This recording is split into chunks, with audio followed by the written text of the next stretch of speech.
ఒక తండ్రి, ఒక భర్త మస్కట్ నుంచి మన దగ్గరకు వచ్చాడు. తీరా చూస్తే తనకి ఎంతగా క్వాలిఫికేషన్, హై క్వాలిఫికేషన్ లేకుండే మేడం. పెళ్లికి ముందు అడగలేదా మీరు? కానీ ఎక్కడ ప్రాబ్లం అయింది అని చెప్పండి ఒకసారి ఫస్ట్. అప్పులు పెరుగుతున్నాయి సార్, అప్పులు అవుతున్నాయి. నేను నా లైఫ్లో అనుకుంటా నేను చేసిన పెద్ద మిస్టేక్ అదొక్కటి సార్. నేను కాళ్ళు కూడా మొక్కాను మేడం. ఎందుకు ఏమన్నా తప్పు చేశారా మీరు? రిటర్న్ పంపిస్తానంటే నేను సూసైడ్ చేసుకొని చచ్చిపోతాను. నన్ను వారం రోజులు మరి ఇప్పుడు మీకు ఏం కావాలి? ఇప్పుడు నా ఇంటికి వస్తున్నాను, చావైనా బ్రతికైనా అంతే. నన్ను కోటి సంపద చంపేశారు మీరు.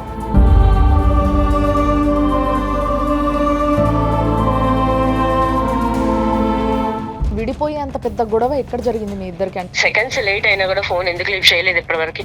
ఎక్కడున్నావు? ఎవరికి కాడికి పోయినావు? ఏం చేసినావు? ఒక భార్య భర్తలు పెళ్లి చేసుకుని ఇద్దరు పిల్లల్ని కన్నోళ్ళు విడిపోయే కారణం అయితే వినిపించట్లేదు మీ దగ్గర నుంచి. నన్ను ఇట్లా చేసేటాడు, నన్ను ఇబ్బంది పెట్టాడు అని చెప్తే మీకు అది కరెక్ట్ గా అనిపించేదేమో మీకు.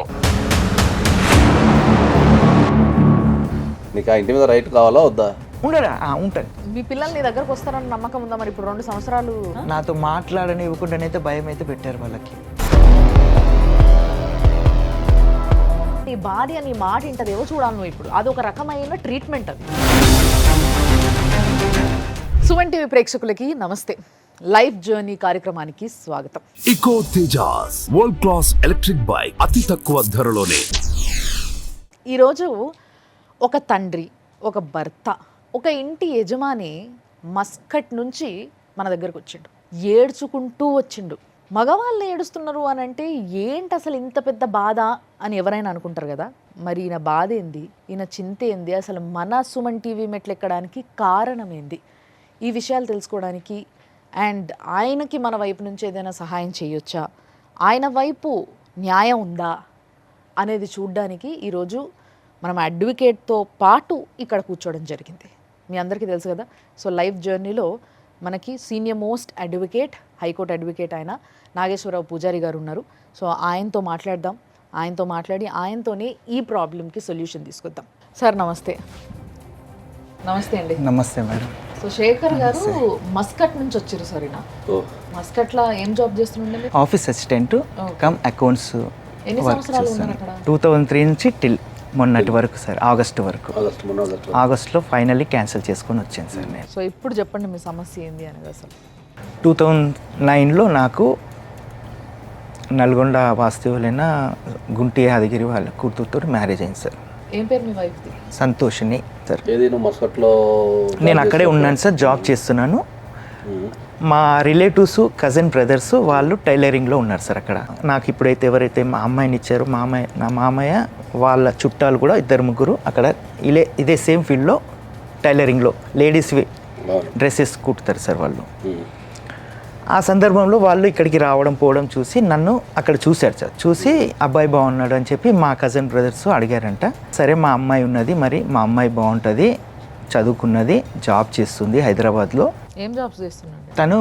కోనార్క్ డయాగ్నోస్టిక్ అంటే ఇక్కడ డయాగ్నోస్టిక్ సెంటర్ అని ఇక్కడ దిల్షునగర్లో ఉంది మేడం. అందులో ల్యాబ్ సెక్షన్లో ఇందులో వర్క్ చేస్తుండే. మీ పేరెంట్స్ ఏం చేస్తారు? ఇంతకు ఎక్కడ ఉంటారు? మా పేరెంట్స్ ఇక్కడ హైదరాబాద్లోనే. మా నాన్నకి పారాలిసిస్, ఆయన 15 years నుంచి బెడ్. మా అమ్మ ఇంట్లోనే ఉంటుంది. ఇంతకీ పెళ్ళికి ముందు ఎప్పుడైతే మీరు దుబాయ్లో ఉంటారని తెలిసిందో, అంటే మస్కట్లో ఉంటారని తెలిసిందో, అప్పుడు మరి పెళ్ళైన తర్వాత పిల్లని తీసుకుపోతావా, ఇక్కడ వదిలేస్తావా, ఏమైనా అయినాయా మాటలు ఇట్లాంటివి? అమ్మాయి చదువుకున్న అమ్మాయి అయితే నేను ఇక్కడికి అమ్మాయి జాబ్ పర్పస్లో పిలిపించగలుగుతాను. నాకంటే కంపెనీ ఇక్కడ కాస్ట్ ఆఫ్ లివింగ్ ఎక్కువ ఉంటుంది కాబట్టి నేను అమ్మాయిని తీసుకొచ్చి ఇక్కడ ఉండలేను. ఉంటే ఇద్దరం ఒకే దగ్గర ఉండాలి. అమ్మాయి చదువుకున్న అమ్మాయి నాకు కావాలంటే మా అమ్మాయి చదువుకుంది, చాలా బాగుంటుంది, జాబ్కు ఇక్కడ సెట్ అవుతుంది, నీకు కరెక్ట్ అమ్మాయి సెట్ అవుతుంది అని చెప్పారు సార్ వాళ్ళు. తీరా చూస్తే తనకి ఎంతగా క్వాలిఫికేషన్, హై క్వాలిఫికేషన్ లేకుండే మేడం. ఏం చదువుకుంది ఇంతకీ? BA ఇంటర్ చేశానంటుంది, కానీ ఇంగ్లీష్ మీడియంలో కాదు. పెళ్ళికి ముందు అడగలేదా మీరు ఏం చదువుకున్నావు నువ్వు? కానీ ఎక్కడ ప్రాబ్లం అయింది అనేది చెప్పండి ఒకసారి ఫస్ట్.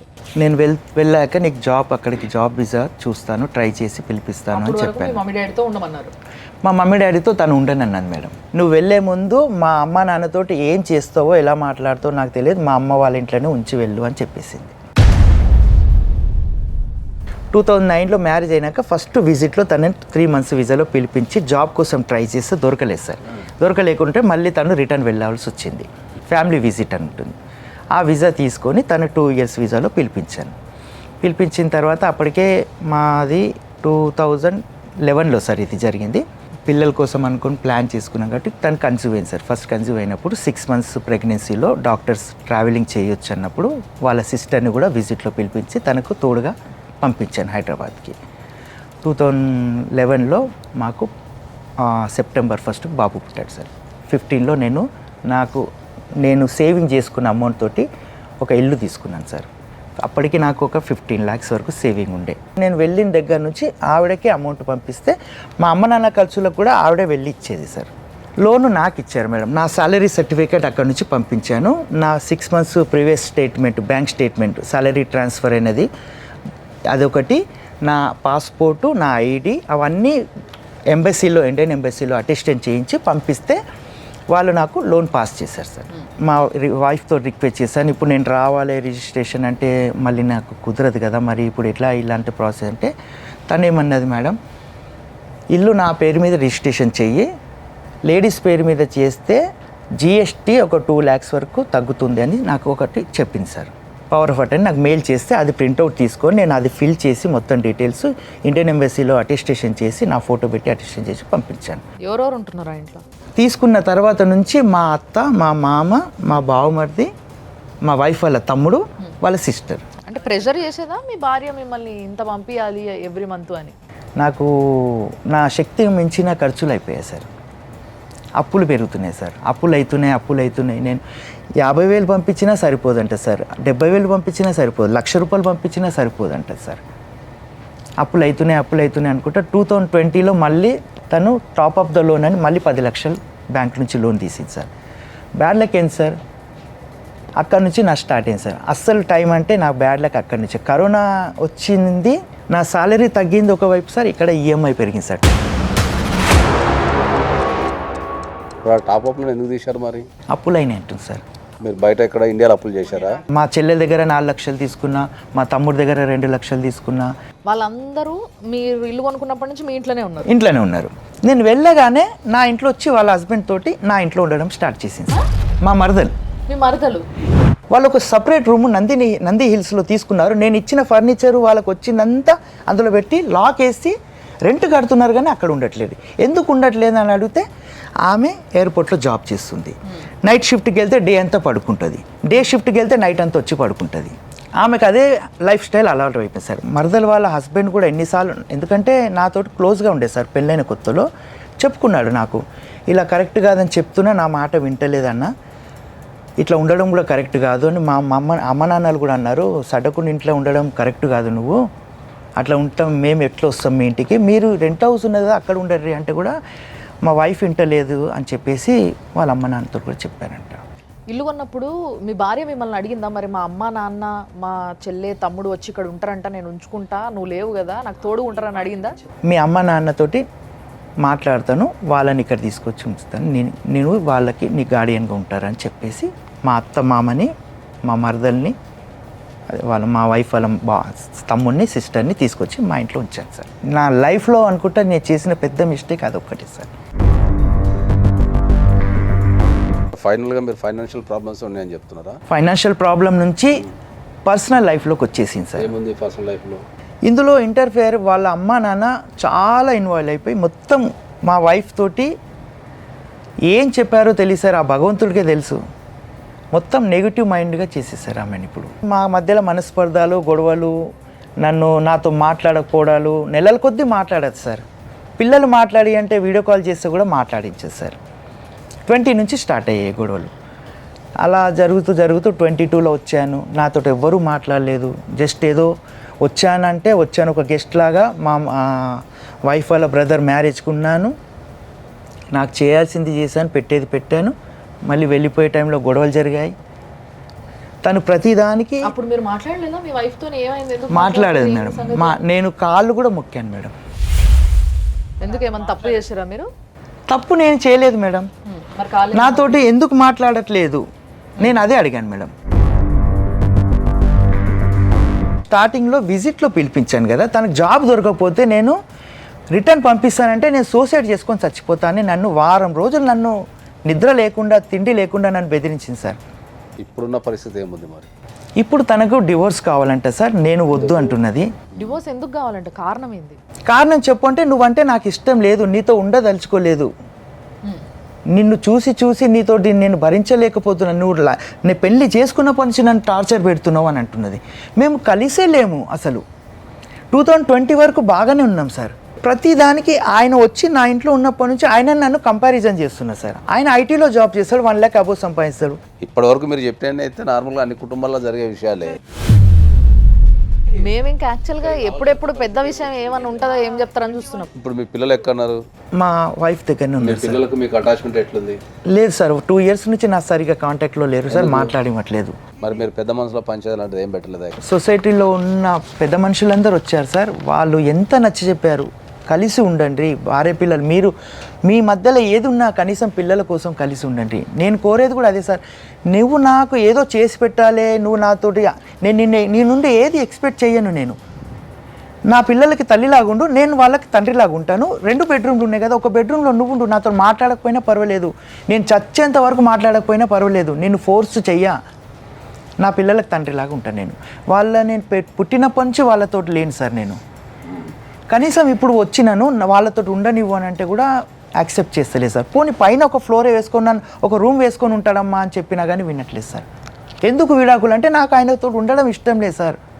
అనుమానం, ప్రతిదానికి అనుమానం. అంటే ఏం అనుమానించినాను సార్? ఆమెకి ఏమన్నా ఇల్లీగల్ కాంటాక్ట్స్ ఏమైనా ఉన్నాయా?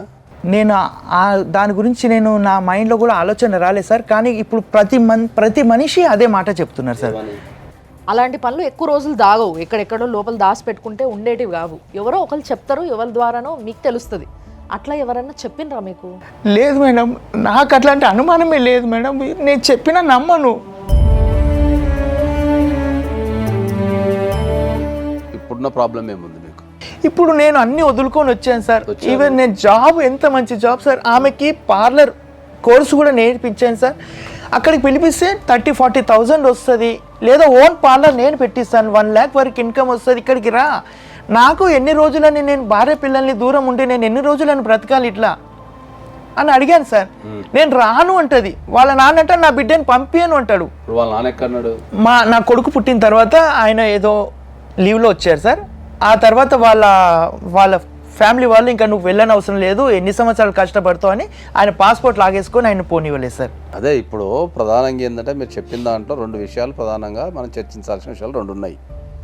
ఒకటి, నీ సొంత ఇంట్లోకి నేను పోనివ్వడం లేదు అనేది ఒక ఆరోపణ.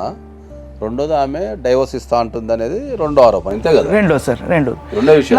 నాకు ఆస్తి వద్దన్నాను సార్. ఆమె పేరు మీద ఉండని, బంగారం నన్ను ఒక ఇంట్లో ఉండని, నాకు పిల్లలకి నాకు ఒక ఫాదర్ లాగా నాకు కూడా వాళ్ళ నీడ్స్ చూసుకుంటాను, నేను ఉంటాను అంటే కూడా ఒప్పుకోవట్లేదు సార్. మరి ఇప్పుడు మీకు ఏం కావాలి? నాకు నా భార్య పిల్లలు కావాలి సార్. నాకు ఏది వద్దు సార్. నేను అన్నాను, ఇప్పుడు నా ఇంటికి వస్తున్నాను, చావైనా బ్రతికైనా అంతేనన్నా. నన్ను కోటి సంపద చంపేశారు మీరు. నా భార్య పిల్లలు లేని బ్రతుకు నాకు వద్దు. నాకు అమ్మ నాన్న లేరు, భార్య పిల్లలు కూడా నన్ను వద్దంటున్నారు. ఇంకా నేను ఎందుకు బ్రతకాలి? నేను ఇంటికి వస్తానంటే ఒకటే మాట చెప్పాడు సార్ మా వైఫ్ వాళ్ళ బ్రదరు, ఆ అభిమన్యు రెడ్డి అని. కొంచెం ఓపికతోటి కొద్ది రోజులు బయట ఉండు, ఇంటికి రాకు. ఇప్పుడు ఇంటికి వస్తే గొడవలు అవుతాయి. ఆమె నీ మీద కోపంగా ఉన్నది.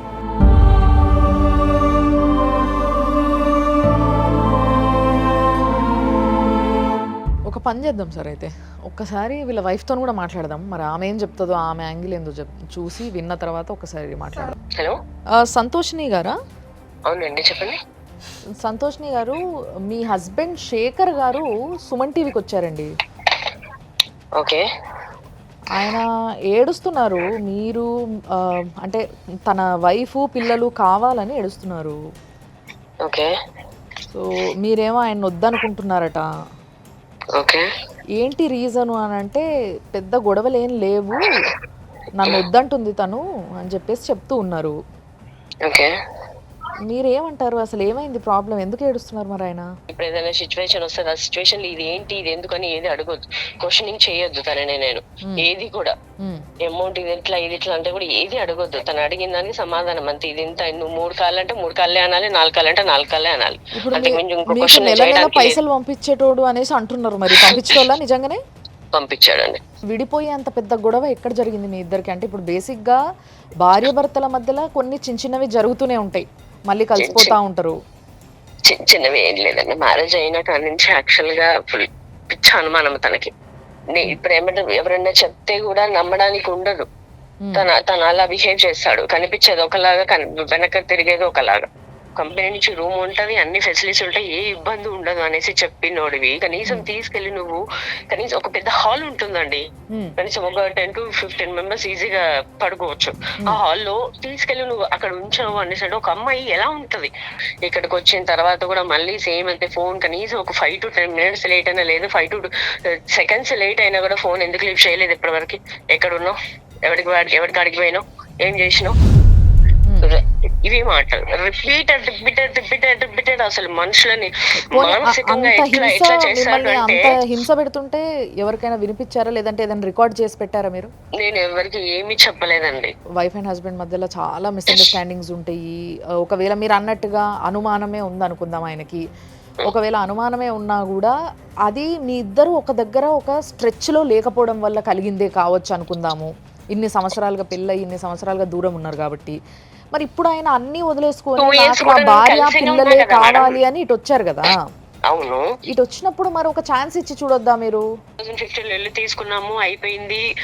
ఈఎంఐ కడుతున్నా 2 years బాగానే కట్టాడు, చేశాడు. నేను జాబ్ చేస్తాను అని చెప్పాను. అవసరం లేదు, నువ్వు చేయాల్సిన అవసరం 10-12 వేల కోసం నువ్వు వెళ్ళాల్సిన అవసరం లేదు. బస్సులలో అంతగానే తిరిగి వాడతాక వీడిదాకా ఎన్ని గంటలకు వస్తావో, ఏం చేస్తావో, ఇవి మాట. ఎన్నిసార్లు అడిగినా కూడా వంకరగా మాట్లాడేటోడు. ఇయర్ కి వన్స్ వచ్చినా కూడా 1 month లో 20 days ఏడ్చేదాన్ని నేను. యాక్చువల్గా చేసేటప్పుడు కూడా ఫోన్ తీసా అంటాడు, మీ ఫ్రెండ్స్ ఇట్లా చేస్తారంటావు, మా ఫ్రెండ్ ఇట్లా చేస్తారంటారు, వాళ్ళు ఇలా ఉంటారంట, వీళ్ళు ఇలా ఉంటారంట. వాష్రూమ్ లో స్నానం చేసేటప్పుడు కూడా కన్నంలో పెంచి చూసేటాడు మేడం. అక్కడ ఉన్నప్పుడు ఎవరికి చెప్పుకోవాలి ఇవన్నీ?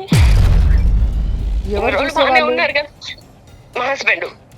మీ హస్బెండ్ నిన్ను చూస్తే ప్రాబ్లం ఏంటమ్మా నీకు? అమ్మా, నన్ను చూసినప్పుడు నీకు అవసరం ఏముంది మేడం? నీకు అవసరం ఏముంది? కళ్ళ గురించి చూడాల్సిన అవసరం ఏముంది నీకు? ఏదైతే ఆయన ఇందాక ఒక వీడియో కూడా చూపించిండ్రు, ఇంటి ముంగట వచ్చి ఇంటి ముంగట దిగిన తర్వాత కూడా మీ తమ్ముడు గేట్ మీద నుంచి ఆయనను కొడుతూ ఉన్నాడు కదమ్మా. ఓకే, అది కరెక్ట్ కాదు కదా. పోనీ మీ హస్బెండ్ మిమ్మల్ని ఎప్పుడైనా కొట్టాడా? ఎందుకు కొట్టలేదు? కొట్టండి కదా. ఏది కూడా ఒక భార్య భర్తలు పెళ్లి చేసుకుని 2 పిల్లల్ని కన్నోళ్ళు విడిపోయే కారణం అయితే వినిపించట్లేదు నీ దగ్గర నుంచి. నన్ను ఇట్లా చేసేటోడు, నన్ను ఇబ్బంది పెట్టాడు అని చెప్తే మీకు అది కరెక్ట్ గా కనిపించేదేమో మీకు. మీరు విడాకులు కావాలంటున్నారట కదా, విడాకులు పంపించారా? నోటీస్ పంపించారా ఆయనకి? ఇంకేం పంపించలేదు మేడం. మరి ఏంటి మీ ఉద్దేశం ఏంటి? మీ 2 పిల్లలు ఉన్నారు, 2 పిల్లల జీవితం నాశనం అయిపోతుంది కదా మీరు ఇద్దరు విడిపోతే. అయినా నువ్వు సేమ్ యాక్సిడెంట్ అలా ఫైనాన్షియల్ గా అలాగే చేసావు, మానసికంగా అలాగే చేసావు, శారీరకంగా అలాగే చేసావు. ఎవరన్నా వీడియోస్ ఇస్తారా చెప్పండి మేడం మీరు? వీడియోస్ ఎవరి దగ్గర? ఎవరన్నా వీడియోస్ నా దగ్గర ఉంటే ఈ పాటికి ఎప్పుడో నేను చేసేదాన్ని. ఇప్పుడు ఏమనంటే ప్రూఫ్స్ అడుగుతారు, నేను ఎక్కడి నుంచి ప్రూఫ్స్ తీసుకురావాలి మేడం? ఏం వీడియోస్ తీసాడమ్మా? 4 గోడల మధ్యలో కూడా వీడియోస్ తీసేవాడు మేడం. మిమ్మల్ని వీడియో తీసేవాడా? అవును మేడం. మిమ్మల్ని వీడియో తీసింది మీరు చూసారా? చూసాను. ఆ సెల్ పగలు కొట్టింది కూడా నేనే ఫస్ట్ లో. మీ 2 పిల్లలు మైనర్లు, 2 పిల్లల గురించి మీరు ఏం ఆలోచించారు? పిల్లలకి ఎప్పుడైనా తండ్రి ఎంత ఇంపార్టెంటో తల్లి అంత ఇంపార్టెంటో, తల్లి ఉంటే సరిపోదు, తండ్రి కూడా అంతే ఇంపార్టెంట్. ఏం చెప్తారు మీరు దాని గురించి? Okay madam, 100% right. అలా అని తల్లికి ఒక్కదానికి ఉంటేనే సరిపోదు కదా మేడం, తండ్రికి కూడా ఉండాలి కదా. ఇప్పుడు తను వచ్చి దగ్గర 2-3 years అవుతుంది మేడం. 2 years నుంచి పిల్లలతో మాట్లాడనివ్వలేదు అని చెప్పేసి చెప్తున్నాడు ఆయన. అది 100% తప్పు మేడం. పిల్లల గురించి నేను ఆలోచించాను కాబట్టి నువ్వు ఆలోచించి నిలబెట్టిన దాన్ని నన్ను ఎట్లాగో సంకనాకి ఇచ్చినావు. నన్ను అనుమానించినవో, తిట్టినవో, కొట్టినవో, 10 మందిలో పెట్టినవో, ఏం పెట్టినవో నీ మనసాక్షికే తెలుసు. పిల్లల గురించి నేను ఆలోచించాను కాబట్టి రోడ్డు మీద పడతా అన్నదాన్ని కాపాడుకున్నా నేను. ఇప్పుడు నార్మల్ గా వచ్చిన చెప్పేసరికి మేడం నేను చెప్తా విను ఒక్కసారి. సంతోష్ని, నువ్వు 1 మీ భర్తతో కలిసి ఉంటావా? 2 భర్త నువ్వు 2 కలిసి కొనుక్కున్న ఇల్లుని ఆయనని ఉండనివ్వకుండా బయటికి తోసే అర్హత నీకు లేదు. లేదా ఎవరు ఉండకుంటూ ఉండాలి, అంతే తప్పితే ఆయన ఉండకుండా చేసే అర్హత మాత్రం నీకు లేదు ఒకటి. అండ్ మూడోది పిల్లల భవిష్యత్ ఏంటి, ఈ మూడిటికి మాత్రం సమాధానం చెప్పు. వీటి గురించి ఏం ఆలోచించను. అది మీ వైఫ్ అక్కడికి వచ్చినప్పుడు ఏదో పెద్ద హాల్ తీసుకొని ఉంచిండ్రు మీరు అని అంటుంది, అది ఏంటి హాల్లో ఉంచారా? హాల్ కాదు మేడం, ఫస్ట్ టైం వచ్చినప్పుడు నాకు కంపెనీ నాకు పర్మిషన్ ఇచ్చింది, విజిట్ వీసాలో వస్తుంది కాబట్టి ఇచ్చారు, కంపెనీ రూమ్ ఇచ్చారు, కంపెనీ రూమ్లోనే ఉన్నది వెళ్ళిపోయింది. ఓకే.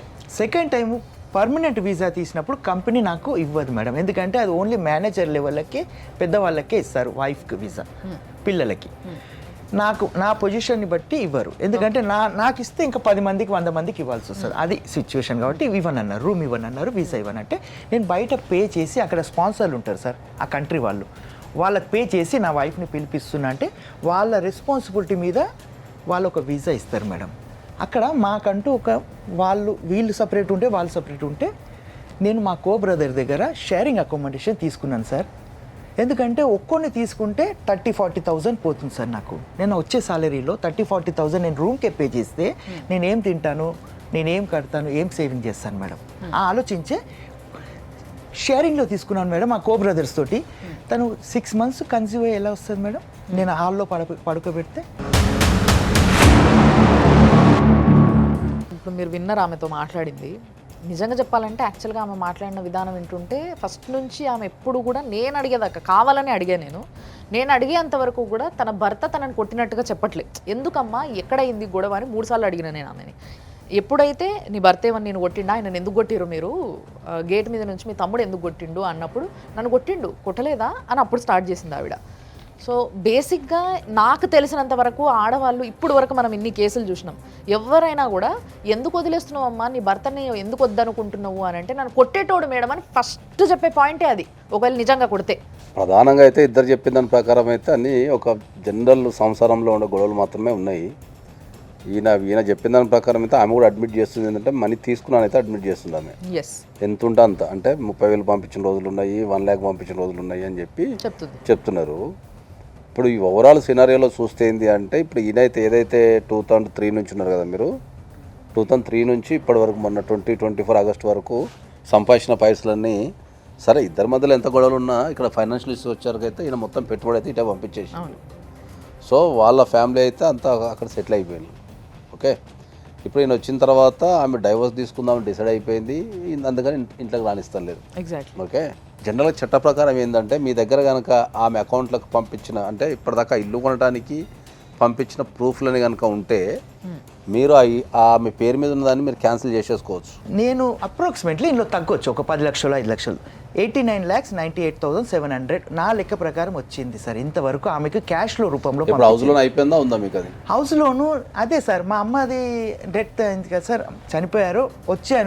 వచ్చి నేను వెళ్ళిన 1 week 10 daysకే నాకు తెలియకుండా వాళ్ళ మదర్, ఫాదర్, బ్రదర్, సిస్టర్ అందరిని తీసుకెళ్ళి బ్యాంక్ లోన్ అవుట్ స్టాండింగ్ మొత్తం క్లియర్ చేసి బ్యాంక్ మేనేజర్ తోటి ఏం మాట్లాడుకున్నారో తెలియదు, డాక్యుమెంట్ తీసుకొచ్చుకొని దాచేసుకున్నారు సార్. ఇల్లు డాక్యుమెంట్ ఎంత క్లియర్ చేశారు మీ ఐడియా ప్రకారం? బ్యాంక్ వాళ్ళు అంటున్నారు 22 lakhs సార్, దానికి సంబంధించిన డీటెయిల్స్ ఇవ్వండి సార్ అంటే ఇవ్వట్లేదు సార్ వాళ్ళు.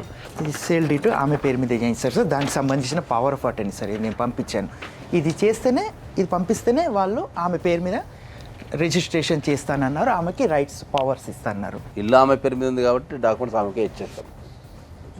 లోన్ క్లియర్ చేసేటప్పుడు లోన్ బ్యాంక్ వాళ్ళు ఎవరు క్లియర్ చేసినా తీసుకుంటారు. అక్కడ వైఫ్ అండ్ హస్బెండే కాబట్టి ఆ బ్యాంక్ వాళ్ళతో టచ్లో ఉంటారు కాబట్టి ఎవ్రీ మంత్ ఈఎంఐ పోతుంది కాబట్టి పేపర్లు ఆమె దగ్గరనే ఉన్నాయి కాబట్టి ఆ ముందే బ్యాంక్కి వెళ్ళి చెప్పి ఉంటుంది, పేపర్లు నా పేరు మీద ఉన్నాయి, లోన్ నేను కట్టేస్తాం, మా హస్బెండ్ ఉంది అంటే వాళ్ళు డిఫాల్ట్గా ఇచ్చేస్తారు. వైఫ్ అండ్ హస్బెండే కదా. నాకు 51 years సార్. నేను ఇప్పుడు అది తీసుకొని ఏం చేస్తాను సార్, నేను సంపాదించేంత నా పిల్లలకి తీసుకొని ఏం చేస్తావు అనేది ఇక్కడ పాయింట్ కాదు. ఇప్పుడు ఆ ఇంటి మీద నీకు రైట్ ఉందా లేదా అనేది ఒక పాయింట్. నీకు ఆ ఇంటి మీద రైట్ కావాలా వద్దా? ఉంటాను. మరి ఉండడానికి కావాలి కదా. అవును సార్, అదే మరి ఉండడానికి కావాలంటే ఇప్పుడు చట్ట ప్రకారం ఆ ఇల్లు ఎవరి పేరు మీద ఉంది? నా భార్య పేరు మీద. మరి ఆమె నేను రానియదు కదా. రానివ్వట్లేదు సార్. మరి ఆ ఇంట్లో ఉండటానికి రైట్ కావాలంటే నువ్వు క్లెయిమ్ చేసుకోవాలి కదా. ఇప్పుడు నా జీవితాంతం కష్టపడ్డ సొమ్ము అంతా నేను ఆ ఇంట్లో పెట్టినా కాబట్టి మరి నాకు ఉండే అవకాశాన్ని కానీ లేకపోతే నా పార్ట్నర్కి రావాలని అయితే నువ్వు అడగాలి కదా. తప్పకుండా. మరి నువ్వు అన్ని అడగకుండా పోయి నన్ను ఉట్టిగా పోయి ఇంట్లోకి పంపి ఎవరు పంపిస్తారు నిన్ను? అన్ని ఏది వద్దు అనుకొని అన్ని ఆమె పైన పెట్టేసి, అంటే ఒక్కొక్కరు ఒక్కోలాగా ఉంటారు, అందరు ఆడవాళ్ళు అట్లా ఉంటారని నేను అనట్లే. కొందరు నువ్వు చూయించే ప్రేమజాలు నువ్వు దూరం ఉన్నా అనుకునేటోళ్ళు చాలామంది ఉన్నారు ఆడవాళ్ళు.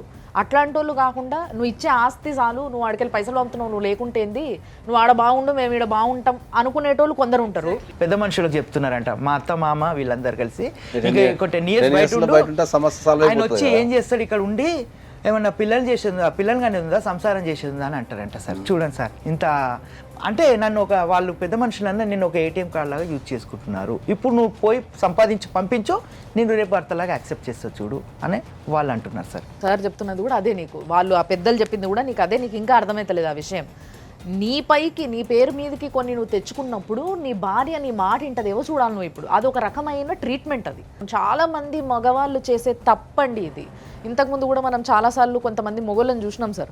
వీళ్ళు ఏంటంటే మొత్తం సంసారం వదిలేస్తారు, చేతిలో పట్టుకోరు. వీళ్ళు భార్య చూసుకుంటుంది, భార్య చూసుకుంటుంది, భార్య చూసుకుంటుంది, గాడి చాకరీ చేస్తారు. భార్య చూసుకుంటుంది కదా, మరి భార్యనే చూసుకుంటుంది అనమాట, మిమ్మల్ని తప్ప అనే చూసుకుంటుంది భార్య. సో ఇదే జరుగుతుంది. ఎంత అంటే భార్య భర్త అంటే సగం సగం, అంటే భర్త సంపాదించి పెట్టడం, భార్య ఇల్లు సంసారం సరిచేయడం కాదు, రెండు ఇద్దరు కలిసి చేసుకునే రోజులు ఇవి. ఇప్పుడు ఎట్టి బస్సులో పిల్లల్ని కలవనిస్తాం లేదా? కలవనిస్తలే. స్కూల్కి వెళ్ళినాను సార్. స్కూల్కి వెళ్ళి నా పాప బాబు పేరు చెప్పాను, సమీక్ష విఘ్నేష్ని కలవాలి వాళ్ళ ఫాదర్ని అంటే కూర్చోమన్నారు సార్. రిసెప్షన్లో కూర్చున్నాను. ఒక్క 5 minutesలో ఆమె రిసెప్షన్ ఆమె కాల్ వచ్చింది నాకు, సార్ ఇప్పుడు కుదరది, మీరు కలవడం కుదరది అని చెప్పేసి పంపించేశారు సార్. మీరు పిల్లల్ని చూడాలనుకుంటే మీరు కోర్టుకి వెళ్ళి మీరు విజిటింగ్ రైట్స్ వేసుకోవాలి. నా పిల్లల్ని నేను చూడాలనుకుంటున్నా అని చెప్పి కోర్టుకి వెళ్ళి మీరు విజిటింగ్ రైట్స్ వేసుకుంటే కోర్టు పర్మిషన్ ఇస్తుంది మీకు కలవడానికి. అప్పుడు ఎవరు ఆపనికి లేదు. ఇంకా మీ పిల్లలు నీ దగ్గరకు వస్తారని నమ్మకం ఉందా? మరి ఇప్పుడు 2 సంవత్సరాలు వస్తారంటే వచ్చి ఉండడం అని కాదు, వాళ్ళకి భయం అయితే పెట్టారు మేడం. నాతో మాట్లాడని ఇవ్వకుండానైతే భయం అయితే పెట్టారు వాళ్ళకి. అదే ఇప్పుడు వాళ్ళతోనే అనుబంధం పెంచుకోవాలంటే నువ్వు కంపల్సరీ కోర్టులో కేసు వేసుకుంటే, విజిటింగ్ రైట్స్ వేసుకుంటే కోర్టు గ్రాంట్ చేస్తుంది. అప్పుడు మీరు కంపల్సరీ కలవాల్సి వస్తుంది. కాబట్టి అప్పుడు మీ బాధ చెప్పుకోనో మరి ఏదో చెప్పుకొని మరి వాళ్ళతో నువ్వు మింగిల్ కాగలిగితే, నా కుటుంబంలో కలవగలిగితే దాన్ని కలిసే అవకాశం ఉంటుంది. లీగల్గా అయితే నువ్వు 3 పనులు చేయాల్సి వస్తుంది. ఒకటి, ఇల్లు నీ పేరు మీదకి మార్చుకోవడం. ఎందుకంటే అందులో కట్టిన సొమ్ము అంతా నీది కాబట్టి, నేను భార్య మీద నమ్మకంతో అక్కడ పంపించాను కాబట్టి, ఇప్పుడు నాకు సౌలభ్యం లేనందువల్ల నేను మావిడ పేరు మీద చేసిన, ఇప్పుడు నేను వచ్చినా కాబట్టి నా ఇల్లు నా పేరు మీద మార్చండి, పేమెంట్స్ అని నాయని కనుక మీరు కోర్టులో వేసుకుంటే ఇల్లు నీ పేరు మీద మారే అవకాశం ఉంటుంది. ఓకే సార్, అదొకటి చేయాలి లీగల్గా. Okay sir. రెండోది, నీకు పిల్లలతో అనుబంధం పెంచుకోవాలా, ఫ్యామిలీ కావాలనుకుంటే నువ్వు ఇమ్మీడియట్లీ కోర్టుకి వెళ్ళి చైల్డ్ విజిటింగ్ రైట్స్ వేసుకోవాలా. నా పిల్లల్ని నాకు బీయింగ్ ఏ ఫాదర్ నా పిల్లల్ని చూసే అధికారం నాకు ఉన్నది అని చెప్పి మీరు విజిటింగ్ రైట్స్ వేసుకుంటే కోర్టు తప్పకుండా గ్రాంట్ చేస్తుంది. ఆ విజిటింగ్ల వల్ల మీ మధ్యలో ప్రేమ, అనుబంధాలు, ఆప్యాయతలు పెరిగే అవకాశం ఉంటుంది. ఓకే, పిల్లలు కాబట్టి కొద్దిగా అవతల సైడ్ నుంచి కూడా ఏమన్నా కొద్దిగా బెదిరించో లేకపోతే మాట్లాడద్దాను ఇన్స్ట్రక్షన్స్ ఇచ్చుండొచ్చు. ఎగ్జాక్ట్లీ. సో నువ్వు ఫ్రీక్వెంట్ విజిట్స్ చేయడం ద్వారా వాళ్ళ మనసు మార్చగలగాలి. అండ్ ఇంకోటి, ఈయన భార్యను కోరుకుంటున్నాడు కాబట్టి ఆయన కౌన్సిలింగ్ కూడా మనం మీ భార్య కోరుకుంటున్నాం కాబట్టి మనకు జనరల్గా కౌన్సిలింగ్ ఇప్పించుకోవచ్చు, పిలిపించచ్చు. కౌన్సిలింగ్ రాకపోతే నువ్వు డైరెక్ట్ RCR అనే ఒక పిటిషన్ ఉంటుంది, దాన్ని రెస్టిట్యూషన్ ఆఫ్ కాంజుగల్ రైట్స్ అంటాం మనం. అంటే నా భార్యతో కలిసి జీవించే అవకాశాన్ని నాకు ఇవ్వండి అని చెప్పి మీరు కోర్టులో వేసుకుంటే కోర్టు ఆమెను పిలిచి కౌన్సిలింగ్ చేయడం కానీ, లేకపోతే నువ్వు గట్టిగా చేస్తే ఆమెకు ఆర్డర్ ఇవ్వడం కూడా జరుగుతుంది. సార్ నీ సమస్య కంపల్సరీ లీగల్ ద్వారానే సాల్వ్ అవుతుంది. ఎందుకు అంటే ఆల్రెడీ నువ్వు ట్రై చేసినావు, పెద్ద మనసులో ట్రై చేసిండు, 2 స్టేజ్లు దాటిపోయినాయి సార్. కాబట్టి ఇక మీకు PSR కూడా పోయింది కాబట్టి నెక్స్ట్ లెవెల్లో మీకు కోర్టు అయింది. అంటే చాలా రోజులు గుంజిరు దాన్ని. మీరు అట్లీస్ట్ ఇప్పుడైనా మీరు చేయాల్సినవి ఓ స్టేజ్లోనే, ఎప్పుడైతే గొడవలు దూరం పెరుగుతుందో అప్పుడే చేస్తుంటే ఈ పాటికి సాల్వ్ అయిపోయేది. బట్ చాలా డిలే చేశారు కాబట్టి అట్లీస్ట్ ఇప్పుడుకైనా ఇంకా డిలే చేయకుండా మీరు కోరుకుంటున్న కోరికను తీర్చుకోనికి మీరు ఏం చేసిండ్రు అంటే నేను ఇవి చేసిన అని చెప్పడానికి అట్లీస్ట్ ఫస్ట్ సార్ చెప్పినవన్నీ మీరు ట్రై చేస్తే, దాన్ని బట్టి వాళ్ళు కూడా వాళ్ళ సైడ్ నుంచి మారి మీ దగ్గరకు వస్తే, ఎప్పుడైనా 2 చేతులు కలిస్తేనే చప్పట్లు అన్నట్టుగా ఇద్దరు కలవాలనుకుంటేనే కలవగలుగుతారు అల్టిమేట్గా. మేము కలిపితేనో మీరు కలిస్తేనో ఇంకొకరు అది కాదు అది. సో ఇద్దరు 2 వైపుల నుంచి అనుకునేలాగా నీ ప్రయత్నం నువ్వు చేయాలి. ఇన్ని రోజుల నుంచి నువ్వు చేసింది ప్రయత్నం కాదు, అసలు చేయలేదు. సో అట్లీస్ట్ ఈ విధంగా ప్రయత్నం స్టార్ట్ చేయండి. ఓకే, మీకు ఏమైనా అడ్వైస్ కావాలన్నప్పుడు డెఫినెట్గా సార్ మీకు అడ్వైస్ ఇస్తారు. ఒకవేళ మీకు మళ్ళీ సార్ ఇది పరిస్థితి, ఈ పిటిషన్ వేసినా ఇది అయ్యింది, ఇది జరిగింది, ఇప్పుడు నెక్స్ట్ ఏం చేయాలి అంటే ఆయన మీకు చెప్తారు. ఓకే, సో బాధపడకండి, ఏడవకండి. మగవాళ్ళు ఏడిస్తే కూడా బాగుండదు కానీ బాధ మేడం చెప్పలేను. నాకు నేను సర్వస్వం వాళ్ళే అనుకున్నాను మేడం. ఇప్పుడు వాళ్ళే నన్ను ఇంత ఇచ్చేసినందుకు నాకు ఎస్ సో కొంచెం జాగ్రత్త నా ఉండండి, పిల్లలంటే strong నాకు ఉండండి. చాలా ప్రేమ ఉండే. ఎందుకంటే పుట్టినప్పటి నుంచి వాళ్ళతో లేను. అప్పుడప్పుడు వచ్చి చూసేవాడిని, చేసేవాడిని. ఇప్పుడు వచ్చి ఉందామనే టైంలో ఇలా జరిగిపోయింది. So thank you sir, thank you so much for the advice. Thank you అండి. Thank you madam. థ్యాంక్స్. చూసిండ్రు కదా, ఇది ఇంటింటికి ఒక చరిత్ర ఉంటుందబ్బా. కొంతమంది నాకు అసలు ఎవ్వరూ వద్దు అని కొత్త దారులు పట్టే వాళ్ళు ఉంటే, కొంతమంది ఎన్ని సంవత్సరాలుగా దూరం ఉన్నా కానీ నా ఇల్లు, నా పెన్లాం, నా పిల్లలు, నా సంసారం అని ఆలోచించి వాళ్ళ కోసం మాత్రమే బతికేటోళ్ళు కొందరు ఉంటారు. ఇలాంటి వాళ్ళని వదులుకుంటున్నారు అని అంటే ఆడవాళ్ళు ఆలోచించాలి. అలాంటి వాళ్ళు దొరకని వాళ్ళు ఎంతోమంది భూపైన ఏడుస్తూ ఉన్నారు. కాబట్టి మనం తీసుకునే డెసిషన్ ఎప్పుడైనా వైజ్గా ఉండాలి. జీవితాలని, ఇళ్ళని, సంసారాలని కాపాడే విధంగా ఉండాలి తప్పితే మొత్తం మన యొక్క కల్చర్ని నాశనం చేసే విధంగా ఉండొద్దు అనే ఒక రిక్వెస్ట్ మాత్రం చేయగలుగుతున్నాను నేను. సో దయచేసి దీనిపైన కొంచెం ఆలోచించండి. చూస్తూనే ఉండండి సుమన్ టీవీ.